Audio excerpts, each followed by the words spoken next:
안녕하세요. 건가파 시인입니다. 오늘은 어떻게 하면 좋은 시를 쓸 수 있을까? 그 비법을 알아보는 첫 번째 시간인데요. 시인들이라면 누구나 좋은 시를 쓰기 위해 책을 읽고 여행을 하고 밤을 지새우기도 하죠. 그런데 무엇을 쓰려고 하는지 시상이 명료하지 않은 상태에서 좋은 시를 쓰려고 밤새 끙끙대는 경우가 많은데요. 이런 경우 좋은 시는 고사하고 창작의 늪에 빠져 결국 좋은 시 쓰기에 실패하고 말게 되죠. 좋은 씨앗이 없는데 어떻게 실한 열매를 얻을 수 있겠습니까? 그렇다면 좋은 시의 씨앗은 어떻게 하면 얻을 수 있을까요? 내가 지금 무엇을 쓰려고 하는지, 즉 시의 씨앗이 명료하게 손에 잡혔을 때 펜을 들어야 합니다. 시의 씨앗을 우리는 시상 또는 이미지라 부르죠. 아주 특출한 시상을 우리는 영감이라고 부릅니다. 모든 시가 반드시 이미지를 필요로 하는 것은 물론 아니지만 현대시는 문자를 기반으로 하는 사고와 결부된 표상의 세계이기 때문에 이미지가 중심입니다. 이러한 시상, 이미지를 통해서 눈, 코, 귀 등 오감으로 느끼는 공감각적 효과를 일으키게 하는 것이 현대시의 창작 방향이죠. 그 중에서도 시각적 이미지가 중심입니다. 그렇다면 이미지, 영감은 어떻게 포착하고 또 이를 시로 어떻게 형상화할 수 있을까요? 이미지는 눈에 보이지 않는 것을 보이게 하고 실감, 실정으로 느끼게 합니다. 이미지 추출 훈련은 하나의 사물, 대상에서 여러 개의 이미지를 찾아내는 훈련입니다. 이미지 연상과 관련해 일본의 시인 이토 게이치는 보이는 나무에서 보이지 않는 나무까지를 인식하라고 했죠. 나무를 그대로 나무로 본다. 나무의 종류나 모양을 본다. 나무가 어떻게 흔들리고 있는가를 본다. 나무의 이파리가 움직이고 있는 모습을 세밀하게 관찰한다. 여기까지가 눈에 보이는 나무를 생각하는 단계입니다. 나무 속에 성화된 생명력을 본다. 나무의 모습과 생명력의 상관관계에서 생기는 나무의 사상을 본다. 이 두 가지는 눈에 보이지 않는 것을 생각하는 그런 단계입니다. 나무를 흔들고 있는 바람, 그 자체를 생각해 본다. 이것은 나무와 바람, 즉 관계되는 다른 대상까지 인식을 확대하는 경우죠. 나무를 매개로 나무 저쪽에 있는 세계를 보는 경우입니다. 이것은 다른 세계를 새롭게 발견하거나 창조하는 단계죠. 나는 한 여자를 사랑했네. 물풀의 나무 한잎같이 쬐끄만 여자. 그 한잎의 여자를 사랑했네. 물풀의 나무 그 한잎의 솜털, 그 한잎의 맑음, 그 한잎의 영혼, 그 한잎의 눈, 그리고 바람이 불면 보일 듯한 그 한잎의 순결과 자유를 사랑했네. 물풀의 나무 한잎을 통해 한 여자의 모든 것을 읽어낸 오기원의 한잎의 여자 전반부인데요. 이렇게 하나의 대상에 대해 다양한 이미지를 추출하는 훈련은 시창작에 많은 도움을 줍니다.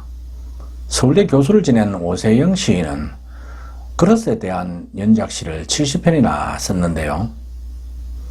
그릇 하나로 70개의 이미지를 만들어낸 셈이죠.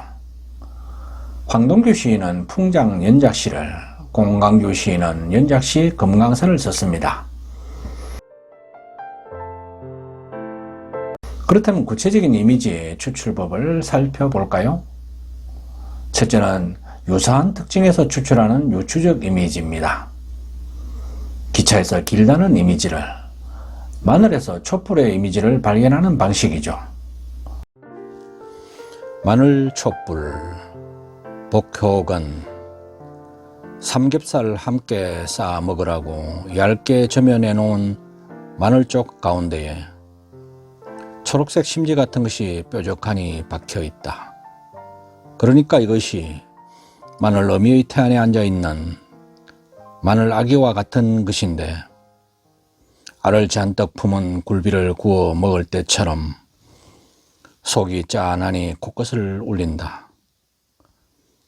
무심코 된장에 찍어 씹어 삼키는데 들이킨 소주 때문인지 그 초록색 심지에 불이 붙었는지 그 무슨 비애 같은 것이, 뉘우침 같은 것이 촛불처럼 내 안의 어둠을 살짝 걷어내면서 헛헛한 속을 밝히는 것 같아서 나도 누구인가 싹이 막 돋기 시작한 마늘처럼 조금은 매콤하게, 조금은 아릿하면서, 그리고 조금은 환하게 불밝히는 사랑이고 싶은 것이다. 복효근 시인은 마늘 쪽의 뾰족 나온 초록 심지에서 유추한 촛불의 이미지와 마늘의 매운맛에서는 뉘우침을 사유하고 촛불의 이미지를 통해 누군가에게 사랑을 불밝히고 싶다는 상상을 통해 감동적인 시를 완성합니다. 둘째는 인접성과 친근성으로 추출하는 연상적 이미지입니다. 예를 들어 꽃에서 벌과 꿀을 떠올리는 방식이죠. 이러한 연상적 이미지는 르네 마그리트의 그림 통찰력이 명료하게 보여줍니다. 알을 보면서 알에서 연상된 새를 그리고 있는 장면이죠. 셋째는 창조적 이미지입니다. 인접성이나 동일성을 거부하고 소위 낯설게 하기로 개성적인 이미지를 창조하는 방식이죠. 낯설게 하기는 러시아 문학자인 시클롭스키가 개념화했는데요. 그림에서는 마르셀 디상의 변기가 대표작입니다. 변기를 독립적인 오브제로 전시함으로써 관객의 이목을 환기시키고 충격을 줍니다. 문학에서 전달 매체는 언어가 생명이기 때문에 낯선 언어적 표현으로 시의 생명인 신선함을 확보하는 전략이죠. 사람도 입는 옷에 따라 달리 보이듯이 언어도 은유나 직유와 같은 낯설고 감각적인 표현으로 내용까지도 신선하게 전달된다는 것인데요. 이를 통해 우리는 일상적인 사물이나 사건들을 새롭게 깨닫고 신선하게 만나게 됩니다. 유리의 기술 정병건. 유리창에 몸베인 햇빛이 피 한 방울 없이 소파에 앉아있다. 고통은 바람인가 소리인가. 숨을 끊고도 저리 오래 버티다니. 창문을 열어 바람을 들이자 햇빛은 비로소 신음을 뱉으며 출렁인다. 고통은 칼날이 지나간 다음에 찾아오는 법. 회는 칼날의 맛이 아니던가. 깨끗하게 베인 과일의 단면은 칼날의 기순이다. 피 한 방울 흘리지 않고 풍경의 살을 떠내는 저 유리의 기술. 머리를 처박으며 붕붕거리는 파리에게 유리는 불가해한 장막일 터. 훤히 보이는 저곳에 갈 수 없다니. 이쪽과 저쪽, 소리와 정막 그 사이에 통증 없는 유리의 칼날이 지나간다. 문을 열지 않고도 안으로 들이는 단칼의 기술.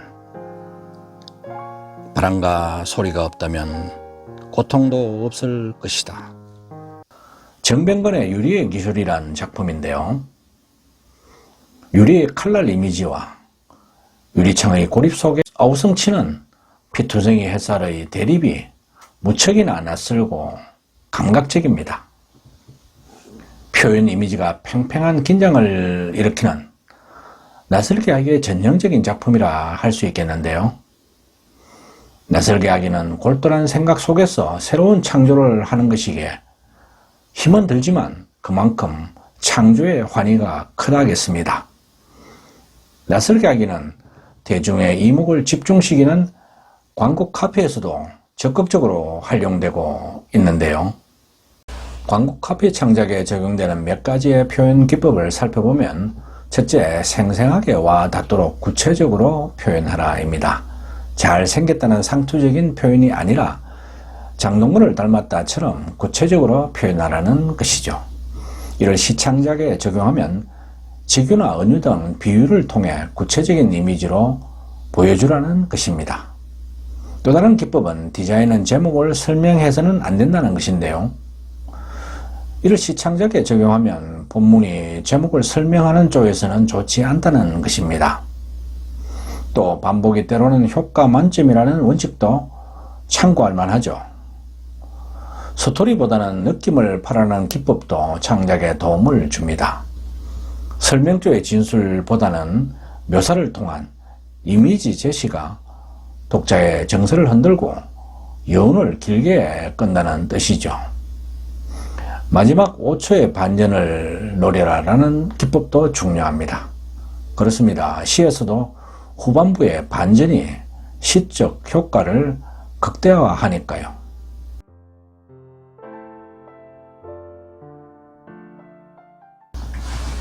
그렇다면 좋은 시에 씨앗을 얻는 연상 방법은 어떤 것이 있을까요? 바로 은유적으로 상상하기입니다. 은유적 상상은 어떤 시적 대상을 그 어떤 것으로 인식하는 방법인데요. 대상이나 사물을 의인적 시각으로 서정적 자아를 몰입시키는 방식이죠. 이를 통해 사물은 생명력을 얻게 되고 시가 싹을 틔웁니다. 봄, 반칠환. 저 요리사의 솜씨 좀 보게. 누가 저걸 냉동 재료인 줄 알겠나. 푸릇푸릇한 저 새싹도, 울긋불긋한 저 꽃도 꽝꽝은 냉장고에서 꺼낸 것이라네. 아른아른 김조차 나지 않는가. 반칠환 시인의 봄은 바로 그런 은유적 상상으로 빚은 작품입니다. 겨울을 꽝꽝은 냉장고로 은유하는 순간 봄은 겨울, 즉 냉장고에서 꺼낸 것이란 선명한 이미지의 옷을 입게 되죠. 그러니까 평소 보던 대상을 그 어떤 것으로 새롭게 인식하는 그 새로운 발견이 바로 시의 출발점입니다. 좋은 시의 씨앗이 잉태되는 순간이죠. 이러한 은유적 상상으로 시의 씨앗을 얻고 나면 이를 시적으로 형상화하고 다듬는 일은 부차적인 일이 됩니다. 은유적 상상이 빛나는 시 한 편을 더 볼까요? 겨울 강가에서 안도현. 어린 눈발들이 다른 데도 아니고 강물 속으로 뛰어내리는 것이, 그리하여 형체도 없이 녹아 사라지는 것이 강은 안타까웠던 것이다.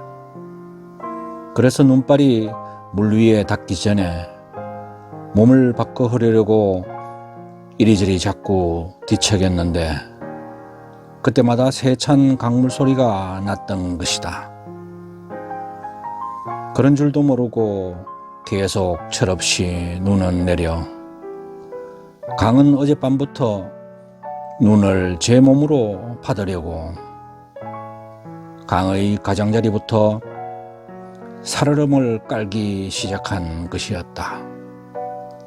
안도현 시인의 겨울 강가에서도 강과 눈발에 생명을 부여하는 의인과 은유적 인식에서 잉태된 좋은 시입니다. 눈발을 어린 생명체로 보고 강에 닿기만 해도 사라져 버리는 것에 대한 안타까움, 그리고 그 여린 눈발을 배려하려 온몸을 뒤척이는 강의 배려를 읽어낸 상생과 생명의식을 담아낸 시편입니다. 제가 쓴 우포여자도 은유적 상상으로 쓴 작품인데요. 창녕에 있는 우포늪을 답사한 뒤 우포시 쓰기 숙제가 있었는데요. 원고 마감이 임박한 어느 날 지하철 안에서 문득 우포늪이 중년 여성의 이미지로 다가왔습니다. 그런 은유적 이미지가 잡히자 시는 그날 저녁 비교적 쉽게 쓰여졌습니다. 우포여자 권갑하. 설렘도 미련도 없이 질펀하게 들어놓은 그렇게 오지랖 넓은 여자는 본 적이 없다. 빛이 그리움마저 개구리밥에 묻어버린 본 적이 없다 그토록 숲이 우거진 여자. 1억 5천만 년 단 하루도 마르지 않은 마음도 어쩌지 못할 원시의 촉촉함이여 생살 짙고 솟아오르는 가시연 붉은 꽃대 나이마저 잊어버린 침잠의 세월이라도 말족에 뽀글거리고 장구앱이 헐떡인다. 누가 알리 저 늪속 같은 여자의 마음. 무록잠 생이갈에 물풀 마름 드릉허리 제안을 정화시켜 온 눈물 복이나 했으리. 70만 평 우포 여자는 오늘도 순산이다. 새물딱 해친 자리 물병아리 쏟아지고 안갯빛 자궁 속에는 삿대 젖는 목선 한 척. 최근 인터넷을 검색하다가 200년 평론가께서 저희 우포 여자에 대한 해설을 자신의 카페에 올린 것을 보았습니다. 이 자리를 빌려 감사를 드리며 일부를 인용해 보겠습니다. 각 연이 독립되어 있는 것이 아니라 5개 연이 다 합쳐져 우포노폴 우포 여자로 완성하고 있다. 연이어 등장하는 관능적인 의유와 함께 여성성, 특히 가임 여성의 아름다움이 잘 드러난다. 우포노폴 몇 차례 가본 적이 있는 내게는 우포노폴 이렇게 아름답게 그려놓은 그림은 처음이다. 나는 왜 우포노폴에 가서 이런 상상을 못했을까? 권가파의 시조를 읽으며 맞아 하고 고개를 끄덕이는 것은 시인이 그만큼 우포노폴을 여실하게 그려놓았기 때문일 것이다. 시조 정형을 유지하면서도 어쩜 이렇게 멋진 그림을 그려놓았을꼬? 눈앞에 보이는 것만 같은 우포노폴을 떠올리며 시인의 시조 구성력 그리고 어휘구사력에 감탄을 하게 된다. 은유적 상상으로 탄생한 명시 중에 제가 특별히 좋아하는 시편이 신달자 선생의 저 거리의 암자입니다. 저 거리의 암자라는 제목에서 여러분은 어떤 대상이 떠오르나요? 그렇습니다. 신달자 시인은 자신이 살고 있는 수서역 근처의 포장마차를 상상하고 이를 도심 속의 암자로 은유합니다. 이 작품으로 선생은 2007년 현대불교 문학상을 수상하셨죠. 저 거리의 암자, 신달자. 어둠 깊어가는 수서역 부근에는 트럭 한 대분의 하루 노동을 얻기 위해 포장마차에 몸을 실는 사람들이 있습니다. 주인과 손님이 함께 출렁출렁 야간 여행을 떠납니다. 밤에서 밤까지 주황색 마차는 잡다한 번뇌를 싣고 내리고 구슬픈 노래를 잠마다 채우고 빗댄 농담도 잔으로 나누기도 합니다. 속풀이 국물이 자글자글 냄비에서 끓고 있습니다. 거리의 어둠이 짙을수록 진탕으로 우라가 짙은 사내들이 해고된 직장을 마시고 단칸방의 갈증을 마십니다. 젓가락으로 집던 산낙지가 꿈틀 상위에 떨어져 온몸으로 문자를 쓰지만 아무도 읽어내지 못합니다. 답답한 것이 산낙지뿐입니까?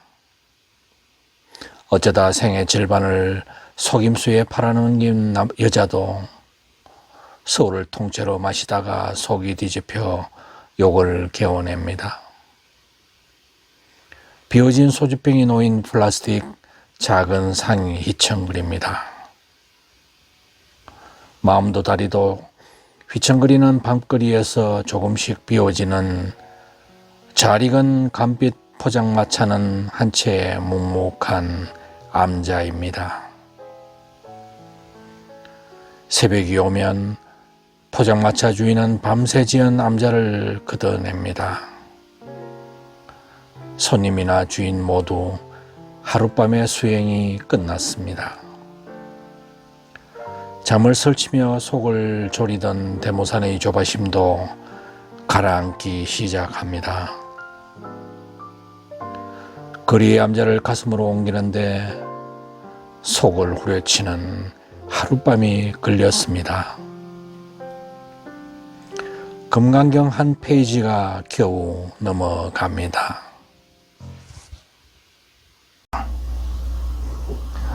도심 속의 포장마차를 암자로 연상하는 상상. 누구나 알 수 있는 상상이죠. 알고 나면 이렇게 무릎을 딱 칠 정도로 우리에게 매우 익숙한 이미지입니다. 대상이나 사물을 그 무엇으로 은유할지 그 감각만 읽힌다면 누구나 좋은 시의 씨앗을 얻을 수 있게 될 것입니다. 고영민 시인의 이사라는 작품도 남다른 은유적 감각과 상상력으로 시의 씨앗을 얻어 꽃을 피운 시편인데요. 이사 고영민. 고속도로 밀리는 찻길, 옆 차선에 커다란 소나무 두 그루가 트럭에 실려간다. 짐칸에 웅크리고 있는 가난한 내외 같다. 잔뿌리들은 잘리고 먼저 살던 곳의 흙을 동그랗게 함께 떼어 얼기설기 새끼줄로 묶여 있다. 흙이 말라 있다. 저 흙도 잘린 뿌리도 저 나무의 낡은 살림 도구다.